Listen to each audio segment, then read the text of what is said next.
Hello, and welcome to the virtual Roundtable, Diversity, Equity, and Inclusion in your Research Compliance Program. My name is Ashley Savannah Silva, and I'm the conference manager. Before we get started, I have a few announcements. The agenda and all conference content can be found on our online platform. The link is on this slide, and I will also put it in the chat. The platform includes links to all live sessions, on-demand presentations, slides, our virtual poster gallery and exhibit hall, and after the meeting, the session recordings. Resources are included at the speaker's discretion. As a reminder, you need to be logged in to access this site and all content. Login information was sent to you in advance of the meeting. If you experience technical difficulties during the session, review the help desk page on the meeting site and use the chat box. And please make sure to review the technical requirements section at the attendee homepage on the platform to ensure your system setup is properly set up. The session is being held as a Zoom meeting, so speakers and attendees can interact with one another using video and audio. Attendees are encouraged to use video to participate if they're able. During the session, please ensure you stay muted when you're not sharing. To ask a question verbally, raise your hand and wait for the moderator to call on you. You can also use the chat box to ask questions. The chat box can also be used to chat with colleagues, share knowledge, and make comments. We'd like to thank our conference supporters and exhibitors for their support of this year's meeting. Please be sure to visit them at the virtual exhibit hall during this event. Virtual booths include information and resources, and some vendors are offering giveaways and participating in real-time video chat. We especially want to thank our event supporters, ATUNE, Cayuse, Huron Consulting Group, iMedris, and InfoEd. And finally, a reminder that registering for this event implies you understand and agree to Primer's principles and expectations for conference participation and our copyright policy. Anyone found harassing, badgering, or verbally threatening others during sessions and/or who are found sharing content presented during the meeting without permission will be removed from this meeting and prohibited from attending future Primer events. More information about this can be found at the website on the screen. I will now turn it over to our speakers. Eric, you may start sharing and begin. Thank you.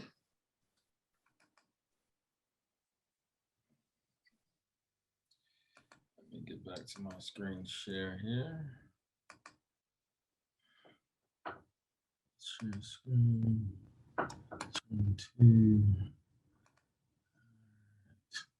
I think we're live now.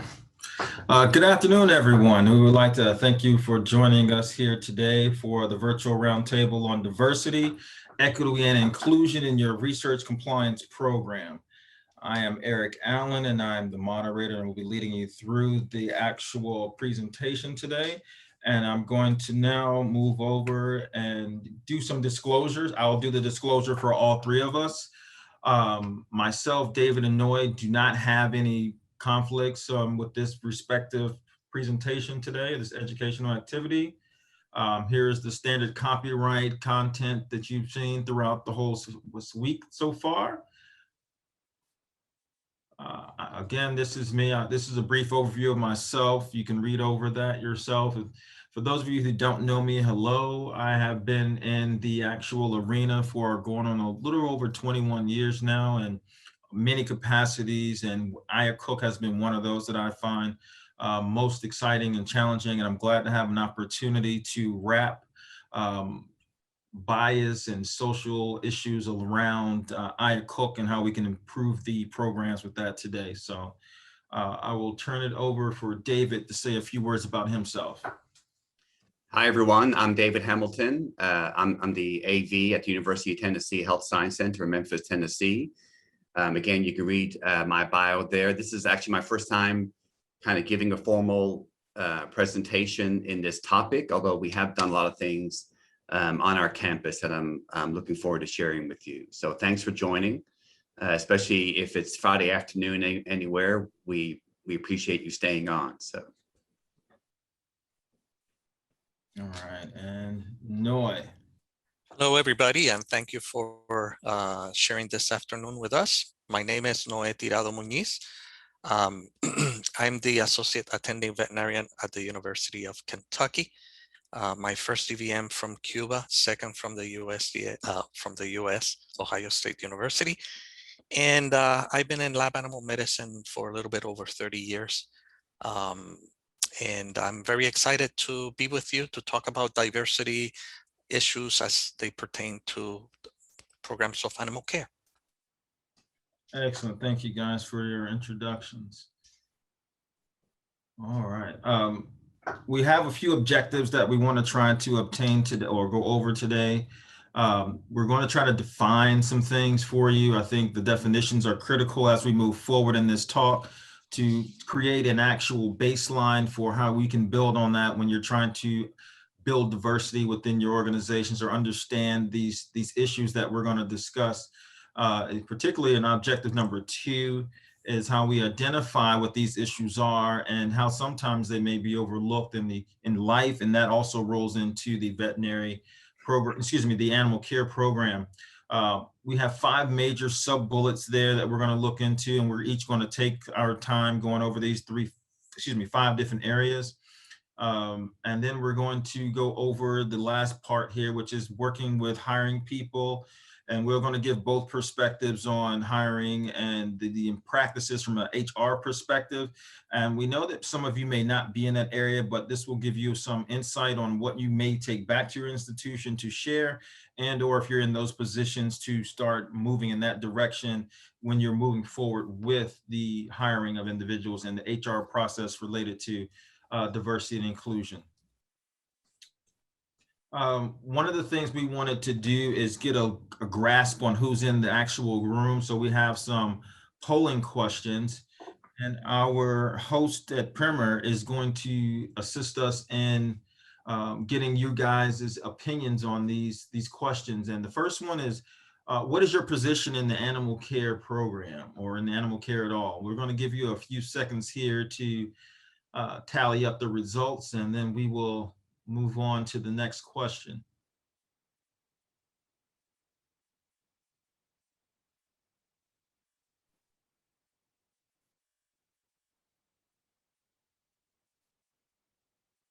Okay, I'm ending the poll now. All right. So it looks like the majority of what we have is the administrators, followed by the veterinarians here today, and a couple of committee members. We welcome you all as we move forward today. And we're going to go on to our next question now.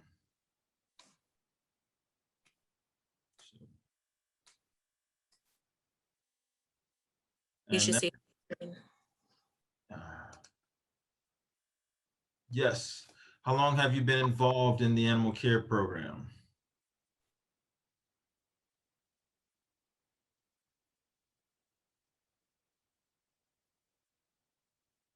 Look like we don't have many newbies here with us today, so this is good.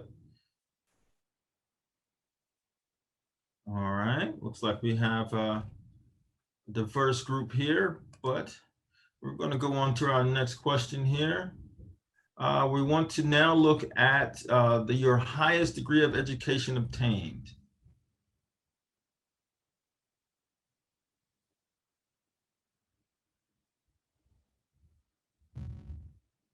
Pretty even split there. Excellent. Thank you for participating, guys. We have just a few more of these. Now we want to look at gender.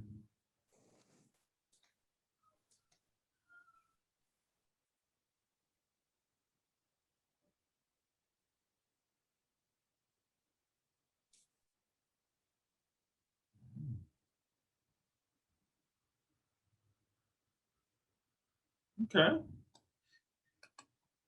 We'll have more women today. Our next question is if you would tell us about your race or ethnicity by categorizing yourself here.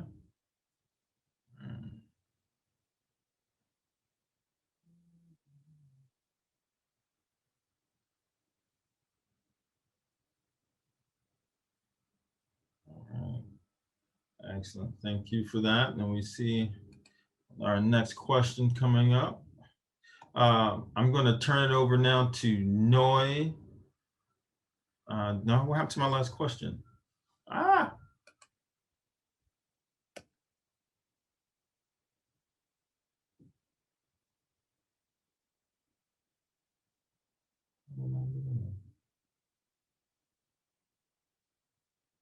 All right, we got our average age there.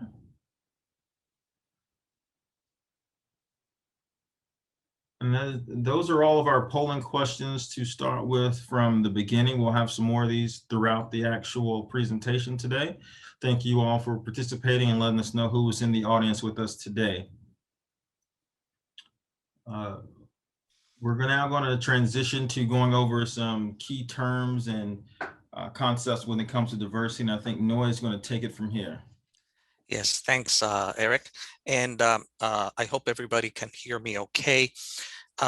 We thought that sharing some key terms will be a good thing to do for the presentation. And of course, this is not going to be an all exhaustive list, just some of the terms that you may come across during the discussions.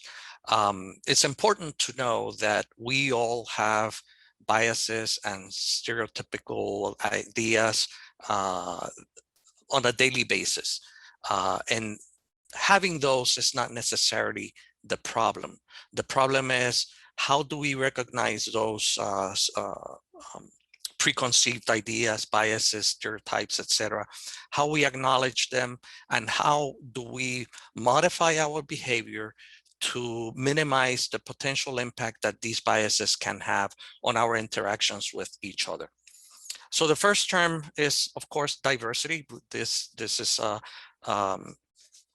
a community that has a lot of different characteristics that are informed by our own experiences, whether these may be colored by race, ethnicity, the country of origin, religion.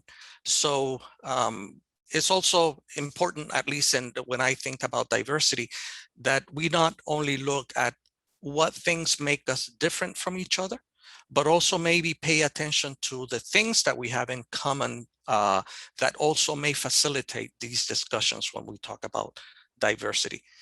We need to realize that talking about these issues sometimes is difficult, and we have to acknowledge that.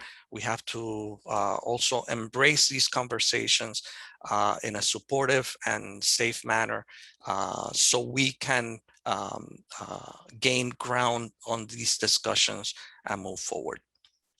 Next. So when we talk about bias, we need to understand there's two main categories of bias, and one is explicit or conscious bias, and the other one is implicit or unconscious. So when we talk about conscious or explicit bias, are these attitudes and beliefs that we know we have and that we act upon them in a conscious fashion. Sometimes these can be characterized by overt negative behaviors that can be expressed physically, verbally, or even through more subtle ways of harassment or microaggressions, etc. So it's important to realize that these are at the conscious level.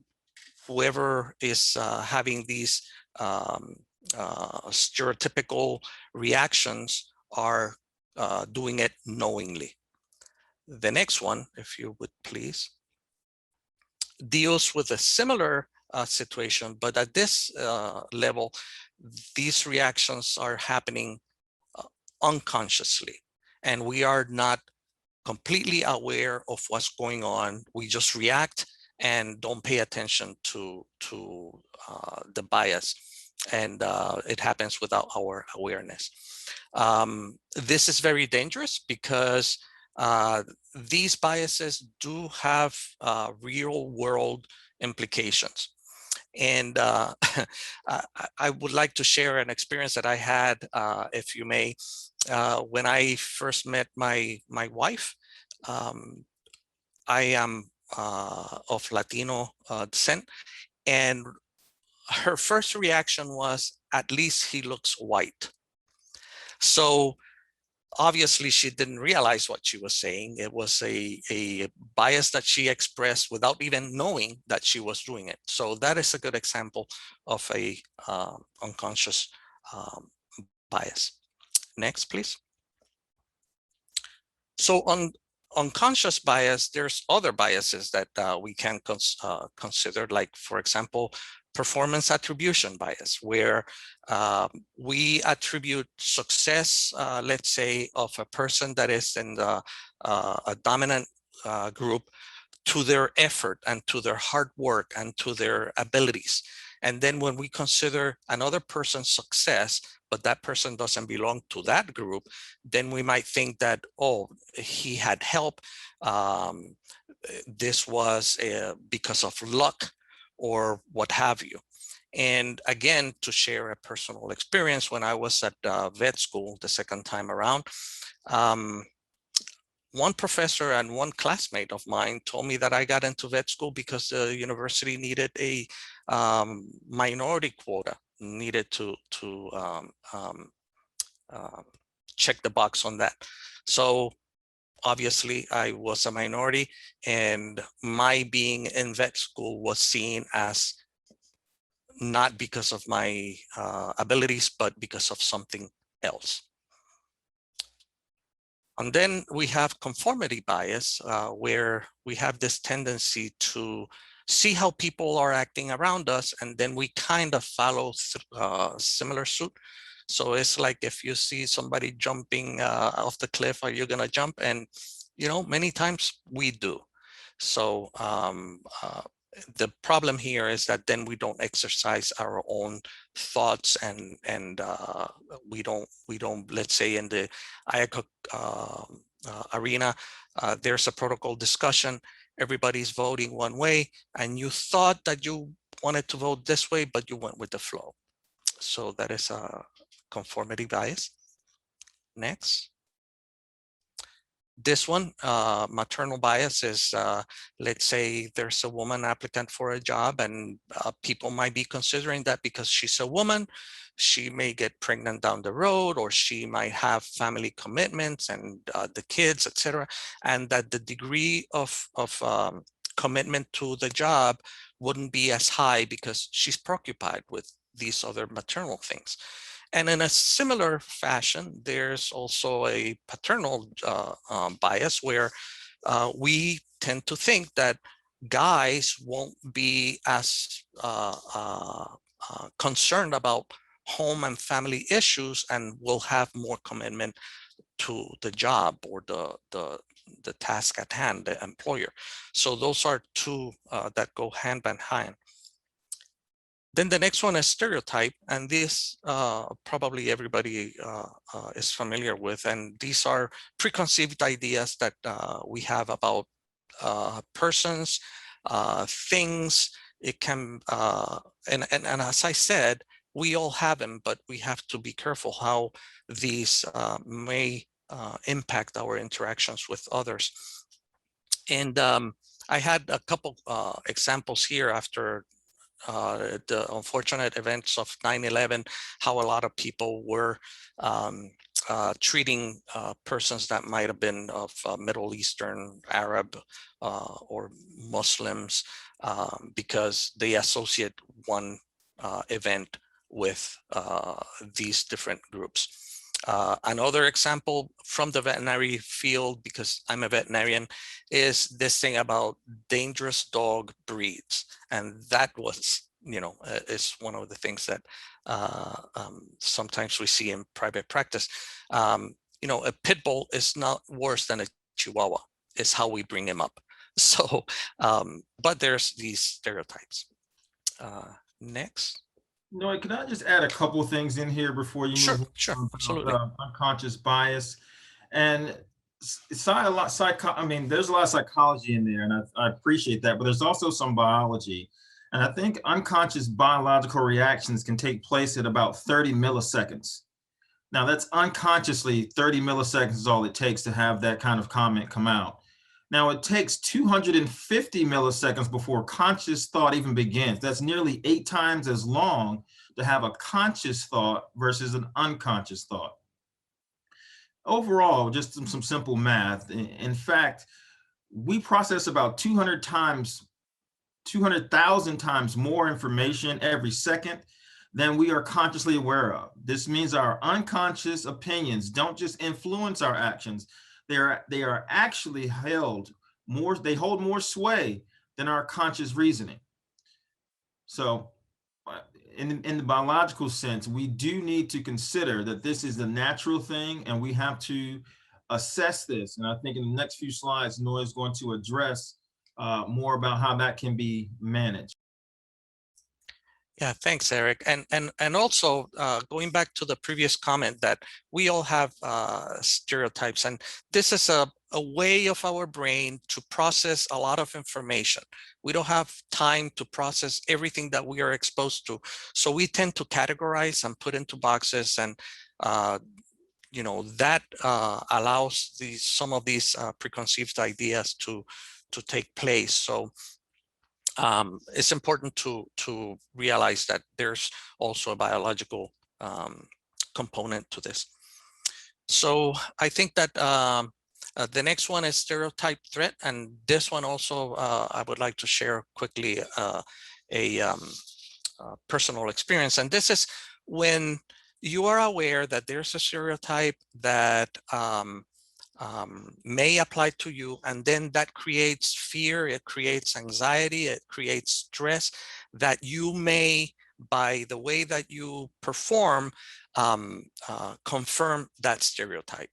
And I mentioned when I was in vet school, and these comments about Noé was in vet school because I was a token minority, increased that level of stress, because now I'm thinking I need to perform and work twice as hard to make sure that I perform to the level of my classmates. And that puts a lot of stress. And some of the thoughts from the psychology side of things is that when you're trying to perform a task, but you're encumbered with all these other thoughts, fears, stresses, etc., and now you're putting less concentration on the task at hand, and that may in fact impact the outcome of your performance. So there's a lot of studies out there, and actually I listened to a podcast last week where they interviewed the guy that came up with this term, and it was very interesting how they would put people on to take a type of test and just give them before the test some background information, and that would have a negative impact. But if the information that they gave him was positive, then the outcome would be positive. Their performance will be better. So it can have real life implications. And then the last one is inclusion. And when we talk about inclusion, we want to make sure that we understand that we are doing this in a rational, intentional way, that we can bring everybody to the table so we can have these discussions in a way that creates awareness and understanding. So with that, I think I pass it to David.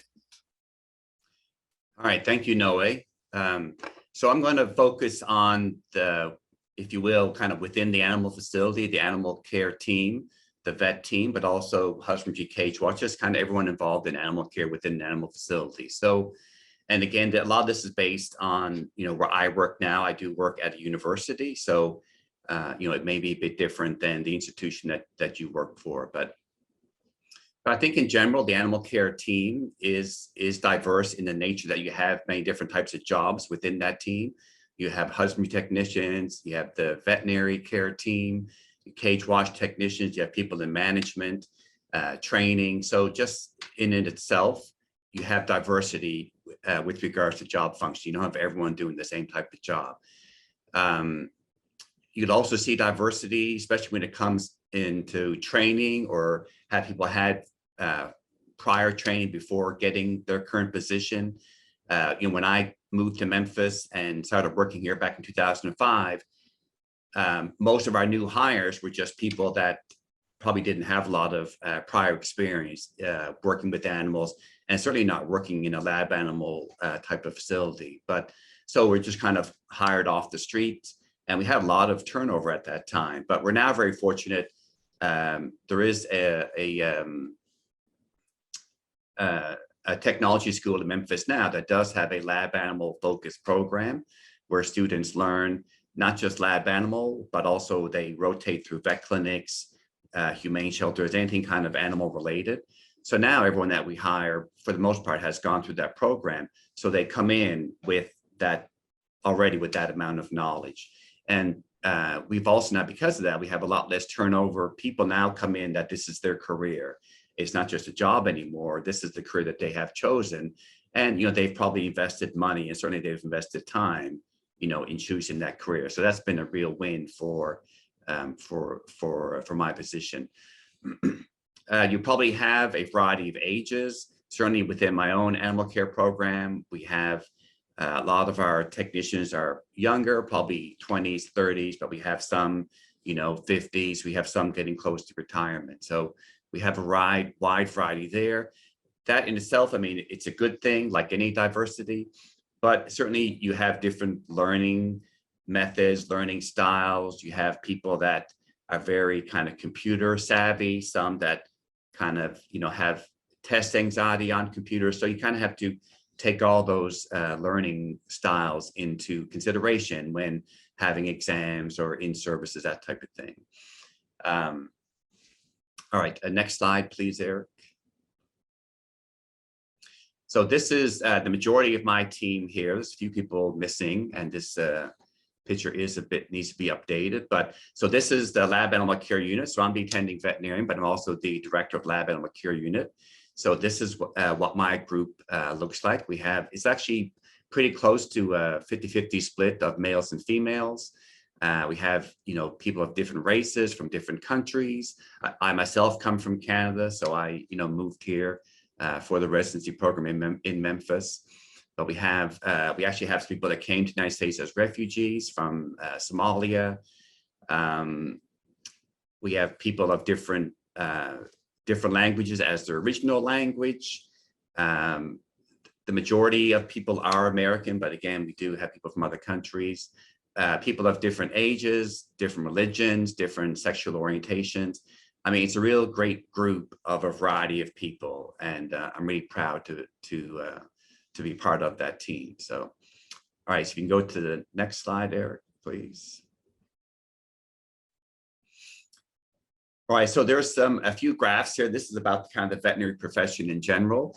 As you may know, the veterinary profession, it was ranked the whitest profession in the country. I don't think that's necessarily true now, but it's still, very high up there. It was, for the most part of the veterinary career history, it was a very male-dominated profession.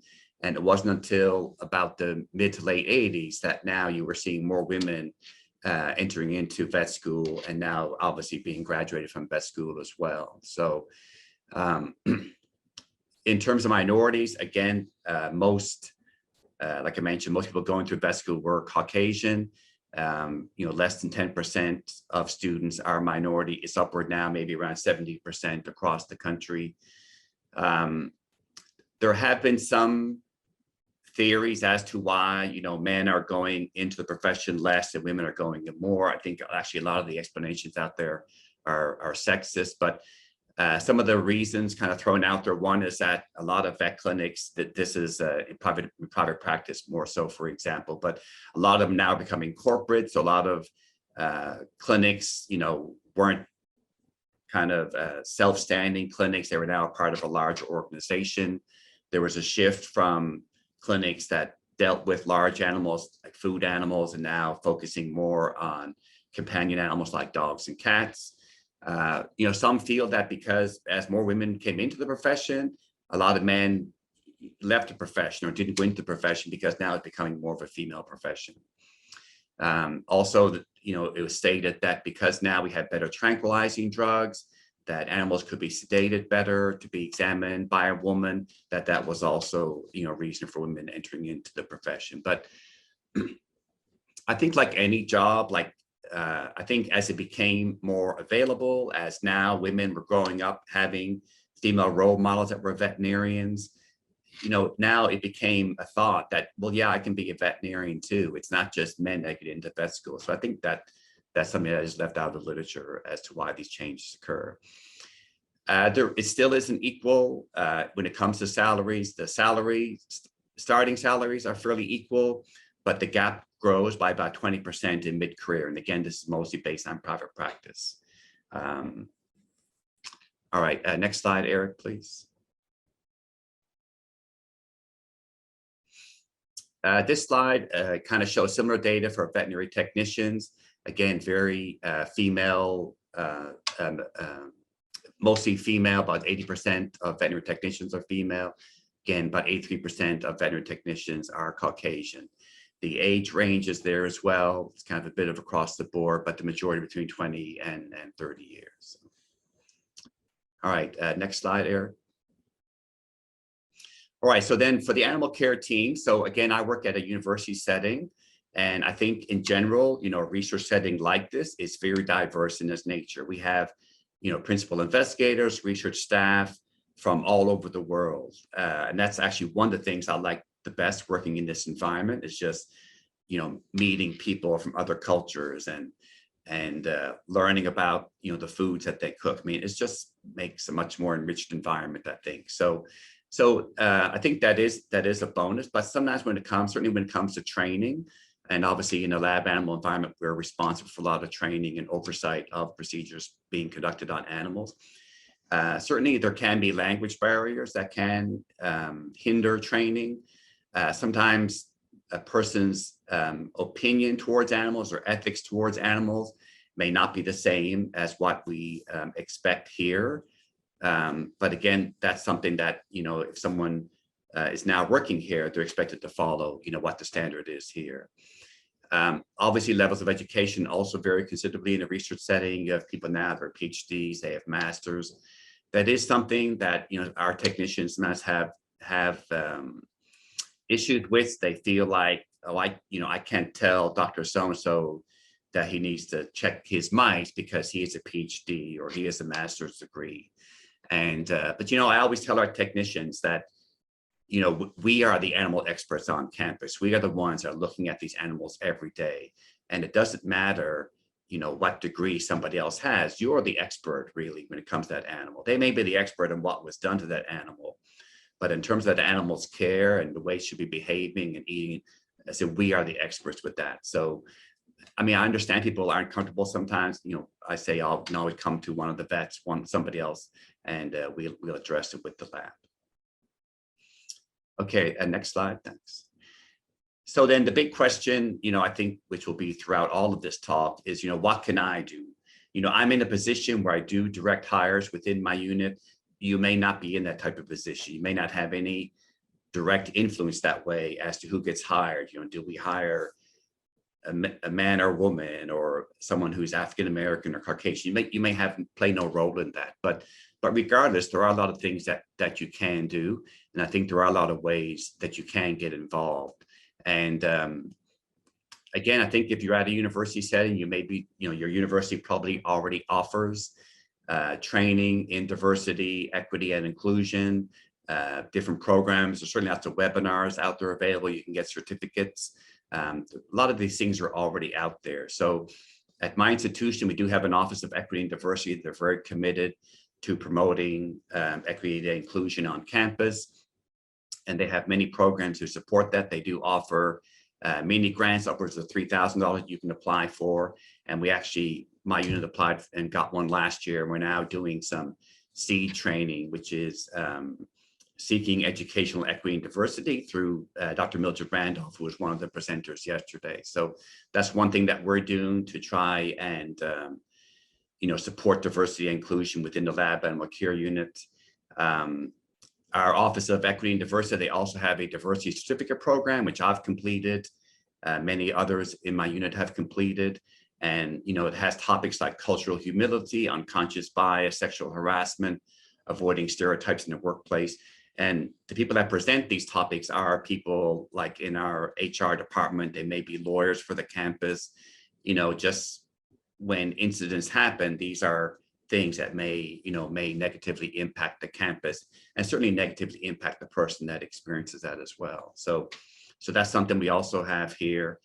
Last year when the Black Lives Matter movement was really going, there were several peaceful demonstrations and protests in Memphis. And so again, something with the lab I'm curious we started doing was just having discussions about race. And it was kind of a voluntary thing. We would find a documentary on Netflix, like about incarceration was one. We watched the debate from 1965 between James Baldwin and William F. Buckley. And so we would, or read a document, and then we would just get together and talk about things. And, it was really interesting. I mean, again, coming from Canada, I learned a lot through this. It was tense. There were kind of awkward conversations. A lot of people were afraid of offending somebody. But, in the end, sometimes when you have uncomfortable conversations, you actually get more out of it in the end.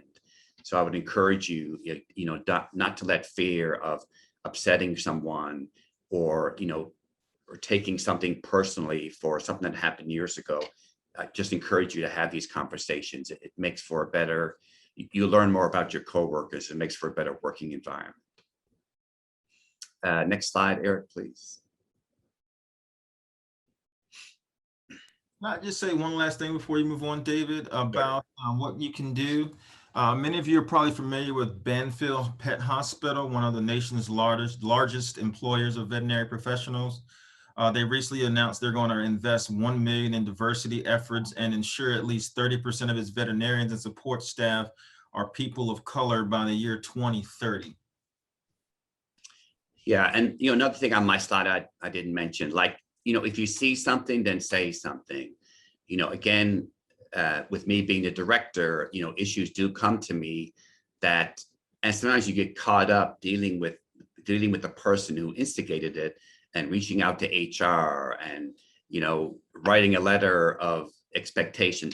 And sometimes you forget about the person that just went through that terrible experience. And that's the person actually that needs your attention more. So it's very important to support the person, regardless of what happened. The last thing you want to do is add insult to injury, that they just had something racist or had something sexist happen to them, and now you kind of brush it off and don't address it with them and address it with the person that was behind it. So yeah. So supporting each other, supporting your coworkers is the main thing we can do.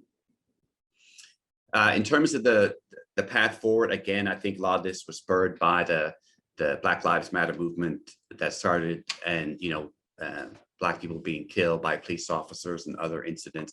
So a lot of national organizations have come out now with kind of policy statements. So I've included a few here. DACLAM, this is their policy statement here. They now have created an equity and inclusion task force. And the DACLAM forum, which starts next month, is just one of the topics that is on the agenda for that meeting. So next slide, Eric. The AVMA, the American Veterinary Medical Association, and the American Association of Veterinary Medical Colleges, they're also, they have a commission for diverse, equitable, and inclusive veterinary profession, trying to increase the exposure of veterinary profession to minorities. The AVMA, actually the last issue of JAVMA, there was an ad on the front page. They now have a, actually it's on the next slide. You can go ahead again, Eric. The AVMA now has a Brave Space Certificate Program. Like I said, it was highlighted in the last edition, and includes many of the topics listed here. So, these are things you can do outside of your institution. And regardless of where you get your training, get this this information, you're building yourself. You're not just doing these things for your job. This makes you a better person, makes you a better neighbor, makes you a better family member. I think it just makes us better humans all around. So. All right, the next slide, Eric, please. ALAS, similarly, they've always had a policy statement. They've kind of made it more focused more recently, again, about fostering diversity and inclusion for all of its members. ALAS, as you know, it is an international organization, so they are, by its nature, dealing with a diverse audience. As well, this week, they just sent out a diversity and inclusion survey this week, was sent out through the Open Forum Digest. So if you get those emails from ALAS every day, I recommend that you go ahead and do that survey, and it's a good way to provide feedback to them about this policy statement, about things that they have planned in the future. All right, and I think we're on to our next polling question about IACUC.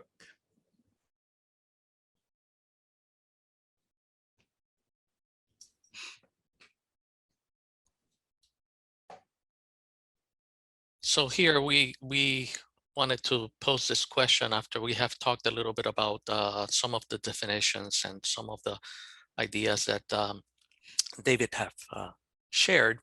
And we wondered, now that we talked about this, do you believe that your IACUC is very diverse or somewhat, or maybe not as diverse?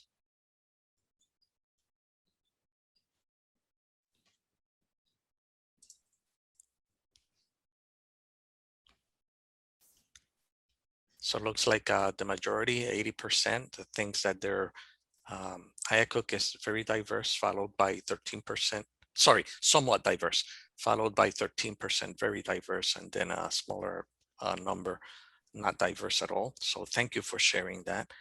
And here we wanted to, yeah, sorry. We wanted just to touch bases really quickly that if you look at the regulations, the way they are written, they require that there's, can we go to the previous? Yeah, thank you. They require that there's a veterinarian and a scientist and non-scientists, etc. So if you think about it, that is introducing some diversity into the mix. But here, the diversity that is being introduced is kind of limited from the perspective of that probably they were just looking at what I bring to the table as a veterinarian or as a scientist, et cetera, et cetera. So there's other things that we could potentially consider to increase the diversity in the committee. And I think that this is when we would like to include that other poll question.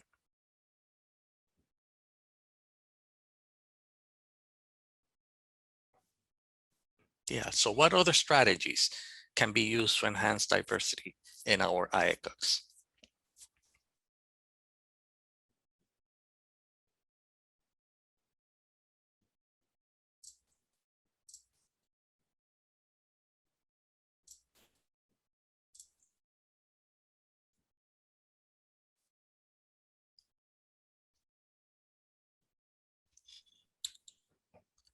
And I'm guessing that we'll see the poll results shortly. All right, so this probably we should have added another potential answer to include all of the above, because I think that all of the above could definitely help, not only getting people from all the departments that do animal research, but at different career stage levels, from junior faculty to seniors, etc. We could have other underrepresented groups members be included. Maybe the IACUC has a lower number of women or people of color, etc. Maybe we're lacking technical staff members, cage wash staff or technical staff that can bring another perspective into the mix. And then, of course, checking with your diversity office for guidance is absolutely a good idea. But the thing is that if you look at the literature, there's it's been established that bringing diversity to the table diversity in thinking, competencies, backgrounds, etc., enriches the discussions that the IACUC can have and the outcomes of those discussions. And one of the authors that, one of the papers we read talked about how IACUCs are biased because the majority of members are veterinarians and scientists, so then the discussions are biased on that side. And then another author that we read was bringing to the table potential approaches to that, like maybe bring other people that don't have a scientific background, maybe bring a veterinarian that is not a veterinarian from the institution that will bring different perspectives from veterinary medicine and also from the general public.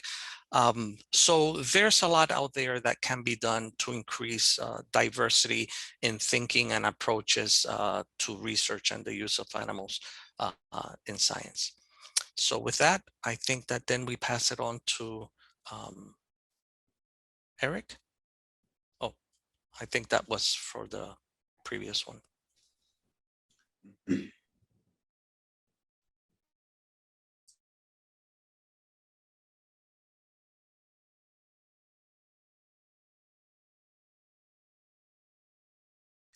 Eric, you're muted. Sorry. Sorry about that. I just wanted to cue that we have our next polling question here about reasonable accommodations. If we could open that up to the group to respond, that'd be fantastic.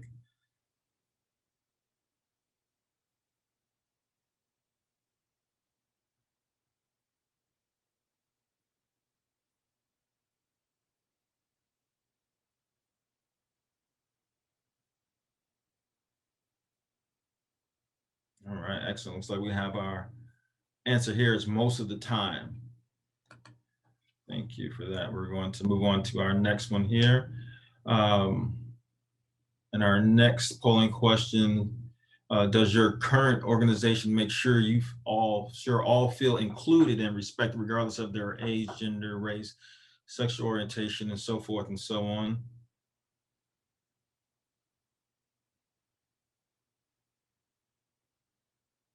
Well, the good thing there is that we don't see any nevers or rarely. Good, most of the time. Thank you again. Now, the next one is about, does your institution foster diversity of out-of-the-box thinking?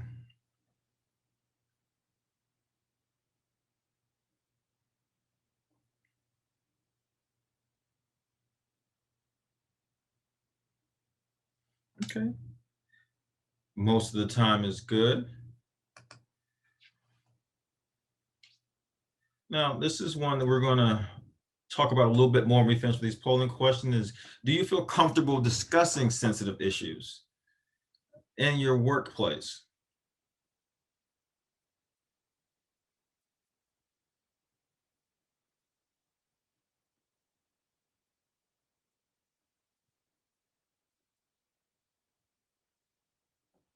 Okay, a little bit more variety there.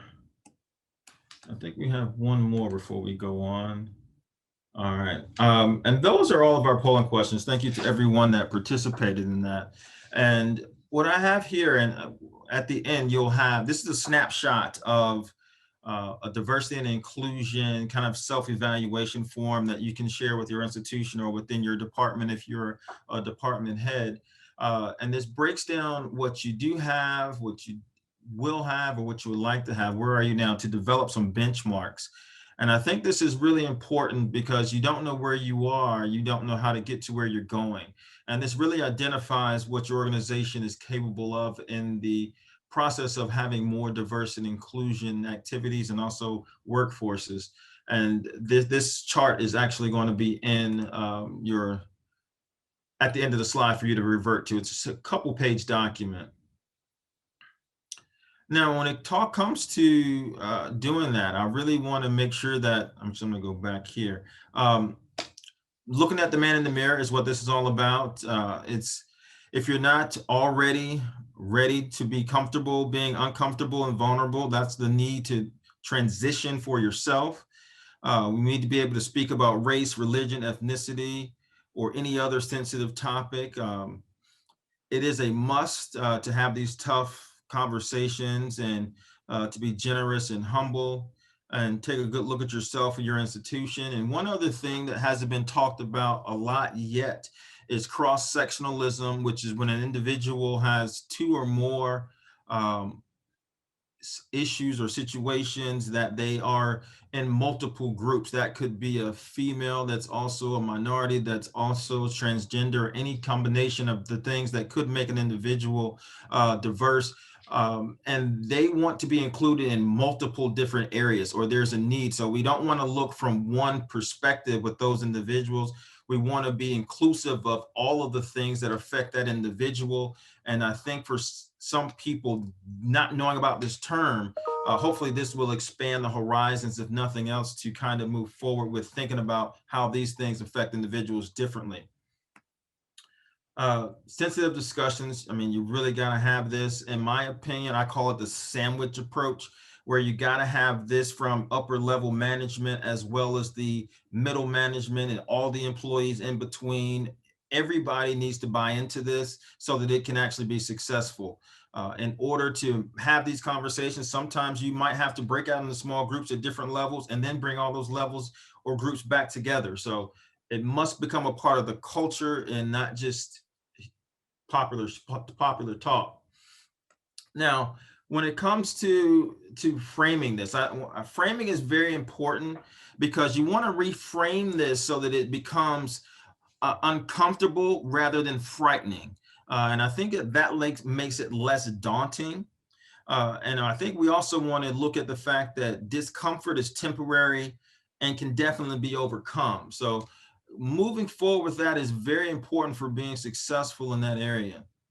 A sign of growing is sometimes trying something new, and that is a part of that discomfort. I mean, personally, I don't like roller coasters, but that is a part of growth. And I think that is going into these difficult conversations, you have to also do something like cut people some slack. And I think we may have all at some point been one of the individuals that have done something such as this, which is you need to separate the intent of a person's behavior from its impact on you. Yes, your colleagues' constant encouragement that you smile may come off as condescending and even exist, while their intent may be to create an atmosphere of levity, of collegiality. Most of us are often blind to the effect of our actions and what they have on others. We all have at some point given offensive statements or comments or gestures and not meaning to. And a part of that is having those open discussions to see what things affect other people in different ways. And I'll give a brief anecdote here. I think in some countries, little things such as the direction of your feet and where they're pointing when you're talking to an individual can be offensive. Hand gestures in America might not mean the same thing to a person from a different country of origin. And even something as small that you might come into contact with the person is being given a business card and not looking at it to read the information on both the front and back of the card. Something so trivial could also be insulting to someone else. So it's a matter of really looking at these things so that you can speak up, and you want to share the impact that someone else's behavior can have towards you, and make it possible so that they can see their blind spot. Just like you're driving down the street, you have that little things maybe closer in the mirror than they're seeing. Those things tend to really impact people, and we need to really be cognizant of those as we are trying to move forward to move into this more diverse arena. Now, I want to look at this because when it comes to rebuilding trust, and I think a big part of that is building trust or rebuilding trust when we look at diversity and inclusion, and there's been many references to things that are happening currently in our society that are breaking the trust. And I think those are things that can spill over into the workplace here. And some of you may be familiar with the Simon Sneed talk, and he talks about starting with the point or the why. And I think that is a critical component of how we need to look at developing the process of rebuilding trust and being authentic about it, you know, making sure we're logically looking at the process for doing that, and not expecting it just to happen overnight. And most importantly, be empathetic. Not everyone is going to come from the same walk of life and have the same way of feeling and experiencing different things. Again, this is a quote from Martin Luther King, and it's about faith. And that's essentially what it takes when you have faith in someone. We want to believe that they're going to be what we want them to be, understand what we want them to understand, and to give them that trust and to rebuild it. That's where we need to go. Be willing to take that first step when we don't know that was going to be a step there. I've heard this saying many times, many hands make for light work. And I love this graphic because it shows different hands from different people formulating a person's silhouette over a light bulb for a bright idea. And I think you can look up the stats. I mean, if you have a diverse group, you're going to have a lot of better results. You're going to have a lot more money being made from a lot of organizations from that perspective. But typically, diversity breeds ingenuity and creativity at a very high level. And most of us are at institutions where we can all benefit from that. And hopefully by the end of this talk, we'll be able to have developed some new strategies for doing that. Now, these are a few things here that you can actually look at to talk about some training. And I know my colleagues have talked extensively about some different types of trainings and initiatives that they've gone through. These are some other classifications of those trainings. You want to seek this out and you want to find different variations of those. At the end, you will see some of those in our actual resources. You will find these as well. And then going down to the holistic approach. And a holistic approach, I want to look at from all aspects. Or if you are familiar with the 360 review, you want to talk to everyone that's in any way, shape, or form related to that situation involved in that discussion.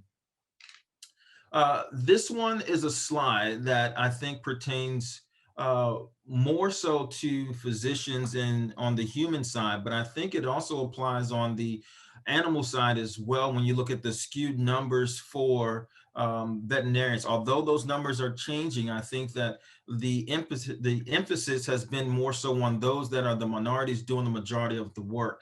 And for this to actually work, this needs to be a shared effort between everybody and not even look at ethnicity. Everyone needs to be involved in this so that we can get over what is termed as invisible work.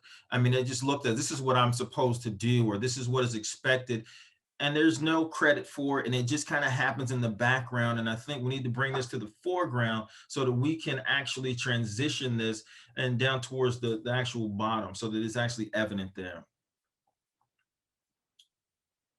All right, when it comes down to actual training, we've got to consider many different things here, and I'm not going to go into a lot of detail with these, depending on where your institution is and what your role is, how you are involved in training may be different, but I think these are some great considerations for the development of your training program so that the actual training program itself is diverse and inclusive, and you get the ideas from individuals that can definitely contribute there.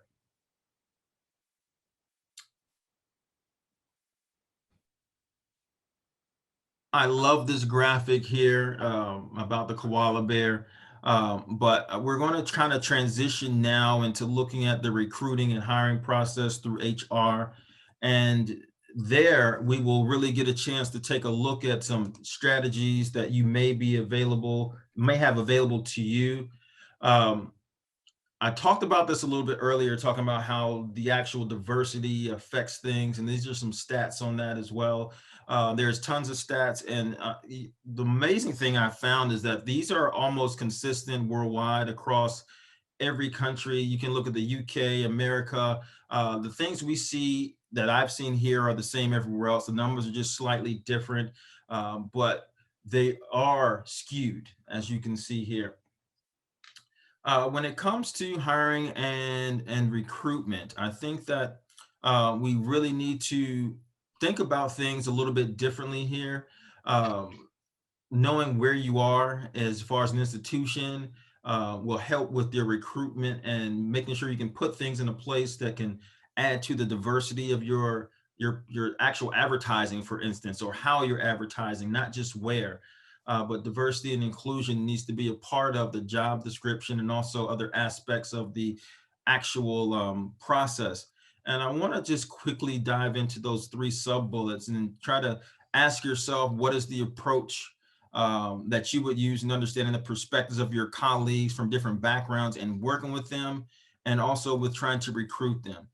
And how would you feel when direct reports or people you work with don't give you the feeling of belonging or inclusion on a daily basis? How would you manage that and put that into your recruiting process so that you can address those concerns? And then I'll end with the last one is, thinking about how you would manage any of these things if they were identified. I'm going to go over a few more hitting points, and then we'll be able to wrap up. We're getting close to the end of our time now. These are some strategies in the interview process to avoid being exclusive, and you want to make sure you're being in a situation where people are selected in rather than being ruled out based on something as trivial as their name. And I know there's the biases that can be established there. And again, think about the stats from the biological perspective of how quickly the mind can give you those actual stats. And also take a look at the end of the employment process with an exit interview to kind of evaluate your program and make sure that you are achieving those actual goals. And if not, this can be wonderful to give you that insight. Culture change has to happen for this to actually work. All these things need to be put into place where you have policies, you have initiatives and incentives. And that's critically important because you don't want to have a community that's unaccepting or unwilling to speak up if they see something because they're worried about negative consequences coming towards them. We must find a way to create a safe place to have these conversations, to have people to actually work so that people can bring their whole self to work and not put on the work face and go and be a part of who they really are. And that's a part of getting that a user experience and making sure the work environment is constructed in an infrastructural way to achieve those actual goals. Now, I kind of ran through that, and I want to give a chance to my colleagues to, I don't know if we have time for questions or not. We've run up to 4 o'clock. But definitely we want to make sure we've covered anything that we haven't done so far. So I'm going to break here, and I'll let Ashley kind of give us some rundown on what to do at this moment. Hi, thank you all. So I just want to say thank you to all of the speakers, and thank you all for joining us. The conference evaluations will be sent at the end of the event. Upon completion of the evaluation, you'll find and be able to access your certificate of attendance. Session recordings will be available within 24 to 48 hours. We want to thank you all for joining us again, and hope you enjoyed the conference.